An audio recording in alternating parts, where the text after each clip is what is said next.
Akala mo ba si Leni Robredo ay simpleng public servant lang? Pero ang totoo, kahit tahimik sa luho, may solid din siyang yaman na hindi alam ng karamihan. Narito ang 3 bagay tungkol sa yaman ni Leni Robredo. Number 1, declared net worth. Sa kanyang huling SILEN bilang vice-presidente, may net worth si Leni na nasa 11.1 million. Hindi kasing taas ng ibang opisyal, pero malinaw at walang bahid duda. Number 2, galing sa pagsisikap. Hindi siya galing sa mayamang pamilya. Abogada siya ng mga nasa laylayan at halos lahat ng yaman niya ay galing sa sahod at simpleng pamumuhay. At number 3, walang bahid luho. Walang luxury cars, designer bags, o grand vacation. Kilala si Leni sa pagiging low-key.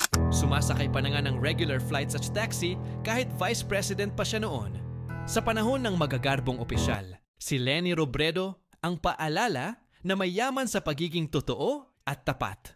Follow mo kami para sa iba pang kwento ng yaman, prinsipyo at power ng mga kilalang tao.